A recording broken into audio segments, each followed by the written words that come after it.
finally they took her off to the state psychiatric hospital, and she spent the next 8 years of her life there. And so I really didn't have a mother from the time that I was 8 until I was 16. And it was really hard for my family. I ended up raising my 2-year-old brother. My sister raised my 4-year-old brother. And it was a really, really hard time. But an interesting thing happened with my mother. After she'd been in the hospital for 8 years, a volunteer came in and encouraged her to talk, and she started talking and talking and talking and talking, and then she would apologize because she was Pennsylvania Dutch, and Pennsylvania Dutch people apologize a whole lot, and you're not supposed to talk. And the more she talked, the better she felt. And so she started getting other patients together in small groups and getting them to talk to each other. And the hospital was really uncomfortable with that. So they discharged her. So finally, my mother came home, and I was already in college, so I never really experienced that. And she rebuilt her life. She did a terrific job of rebuilding her life. Before she went in, she had deep depression, she had wild, out of control mania, and now she just went ahead. She became the dietitian in the New Haven, Connecticut schools, and she worked there for many years, and then she worked in nursing homes. And she died when she was 82, and she had a rich and full life in those years. So in the 1980s, when I began experiencing the same kind of things, I went to a psychiatrist, told him my story, and he said, "Oh, you have manic depression just like your mother. Here, take these pills and you'll be fine." So I took the pills and I was fine for a little bit. And then the pills made me really sick. And I stopped taking the pills and I began having wild, out of control mania, and I had deep, deep depression.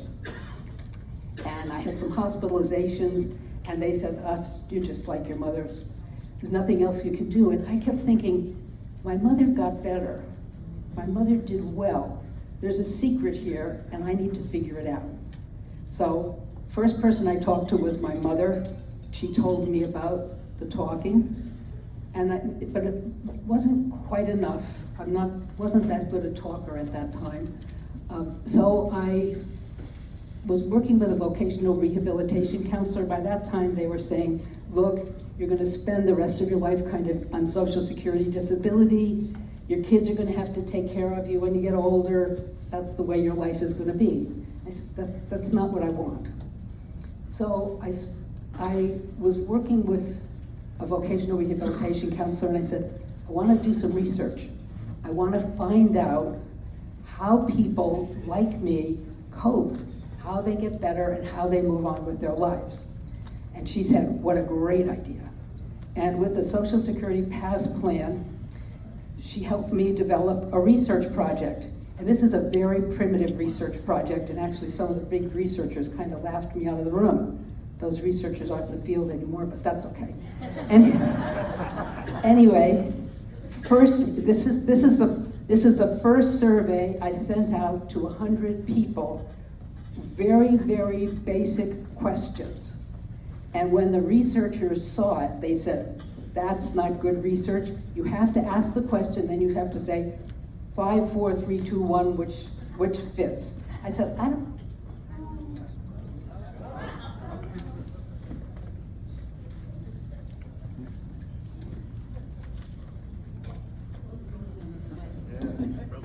I need help with the mic here, guys. Oh, here we go. Wait a minute.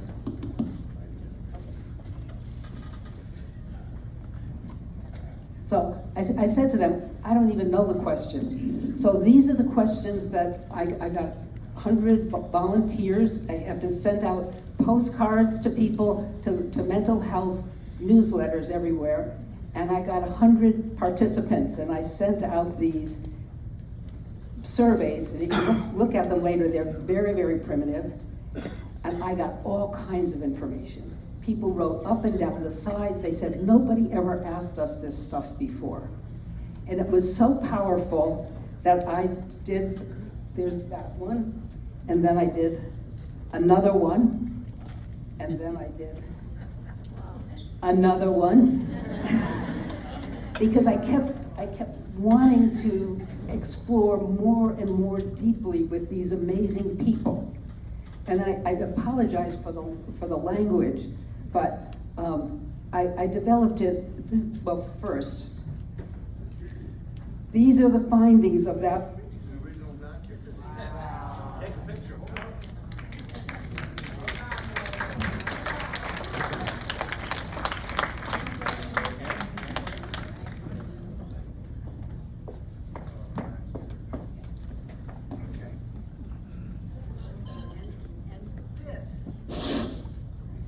So I made it into this book. And of course we don't call it those names anymore, but I made it into this book. And then it's learning to cope with depression and manic depression.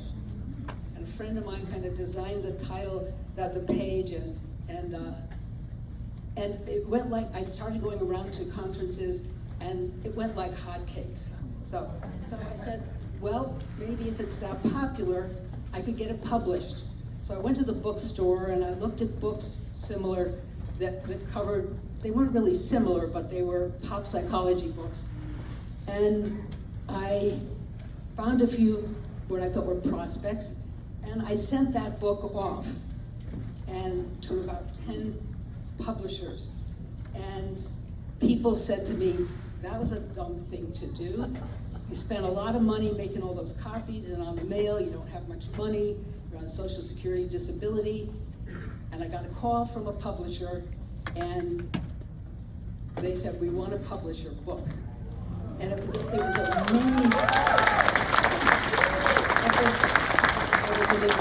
incredible thing. And from that, this work has grown and grown and grown. So what was I losing track here? So is that enough for the beginning? No. I'm gonna stop her.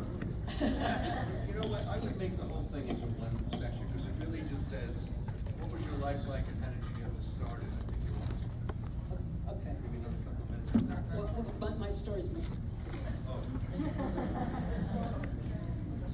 No. Okay. So out of that early research, I discovered, well, I was getting better and better. I was doing great. I had a couple of workshops in my house based on that stuff. And my psychiatrist said, you can't do a workshop. You can't do a workshop. I had more people than I could accommodate. It was, and psychiatrist, well, he died. So, anyway, so I learned that the key concepts that everybody and all those 100 people agreed on is that you have to have hope. Without hope, you can't do it. So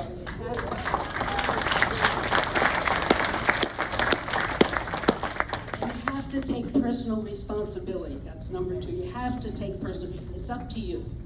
Your mother can't fix you, your sister can't fix you, your best friend can't fix you, your husband can't fix you, nobody can fix you.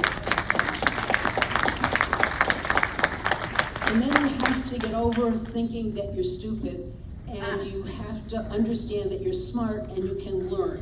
And you can learn all about this stuff. And back in those days, I was sending people to the library, but we don't need to send people to the library anymore, we can look it up on the internet. Still go to the library if you want, but. And then the next thing that became clear was that people need to advocate for themselves. So that was self-advocacy, and then the last one is the big one, which is support. So that was really huge. And it was at that time that I started taking this work and sharing it. Well, first I went to a NAMI conference, and that was back in the day, believe me. And all of us who were consumers had to wear green ribbons, and the green ribbons said consumer on it. And So you had to have that on. And they decided that because I was a consumer, they had asked me to do a workshop, but instead of giving me a ballroom like everybody else had to do their workshop, they took the beds and stuff out of one of the rooms in the hotel, and they had me in one of those rooms. And so there were a few people there when I started talking, and before long, people were going around from one ballroom to another and saying what's here and not finding much. They started pouring into my room. So there was this little room, and it's packed with people, and they're standing out in the hall. People were desperate for this information. So it was a really amazing thing. There was a videographer there named Bill Hood, and he said, "I'm coming to Vermont and I'm going to film you." So he did. He came to Vermont and he filmed me. And that video, you can still see pieces of that video around on the websites. So from that, State of New Hampshire asked me to do 8 full days of training in each county. So I went from county to county and I did 8 full days. And on one of those counties, I met this really interesting woman. And when I went, I was a little perplexed when I went to the address they told me to go to, because it looked just like a house. It was just in a residential street. And so I was perplexed, because usually I was in some kind of a mental health facility. And I met this incredible woman who had set up a peer respite center. And that was unheard of in those days. And that was Sherry Mead.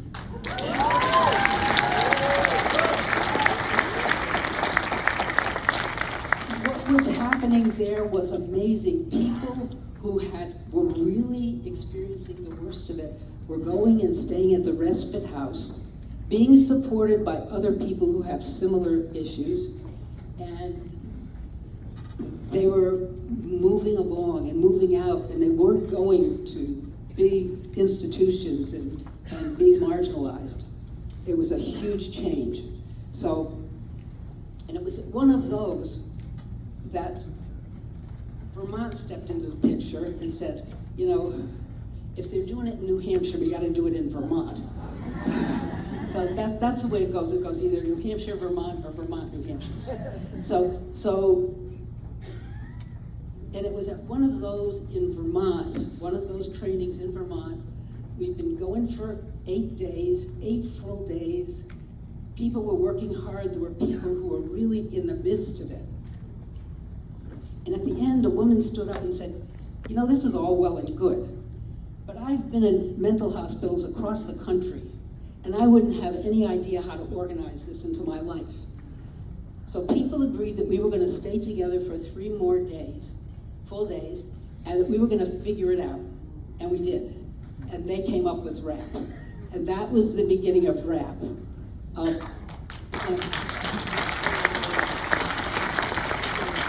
So when people say I developed RAP, I did not. I did not develop RAP. Those people up in northern Vermont, led on by that woman who had the courage to stand up and say, I could never incorporate this into my life. That's RAP. And I am dedicated to seeing that that's the way that they said it should be done is the way it's supposed to be done. And lots of times people say, well, I think it should be this way, or this way, or this way. When we give it to people, we need to give it the way those people came up with it. Then, if the person you give it to wants to change their own, they can do that. But changing it and changing it and changing it doesn't work. And one thing I did about that time was, actually, I was contacted by Judith Cook at the University of Illinois at Chicago, and she said, let's study it. Let's give it a study. And so they studied it, and they and other people studied it and confirmed that it works for people. Just as it is, it works for people. And so they made it an evidence-based practice. So if any of you are teaching RAP, please just teach it the way it's supposed to be taught. Don't come up with a lot of fancy ideas on your own. You don't have to do that. And then, if those people want to take it and they want to color and they want to write on the edges and whatever they want to do, they want to put things in it that you don't necessarily approve of, it's theirs. It belongs to them. So it's really important. There's been a lot of people who've taken it upon themselves to take out parts of it, to change it, to do it in ways that, and sometimes people change it every time they teach it, and that doesn't work for people. What we do this for is for people who have the worst of times, and they deserve the best. So that's really, really important. I'd like to just quickly go over with you, if it's okay time-wise, that as we began to go out and teach it,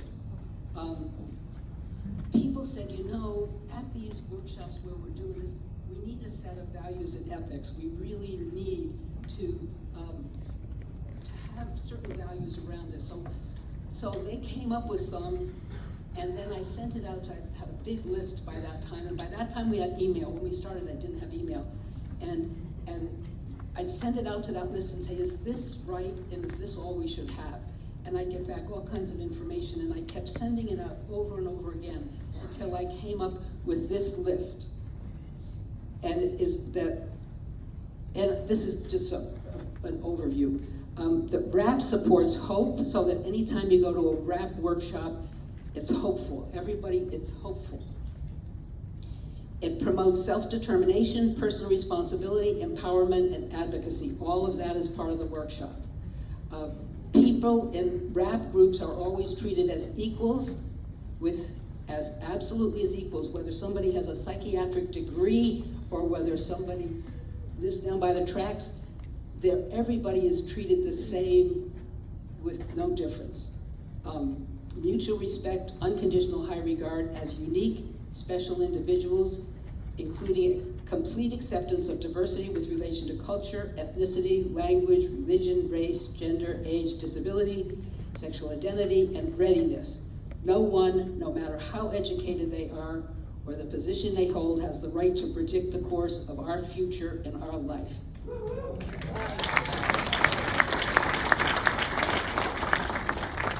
RAP is based on the premise that there are no limits to recovery.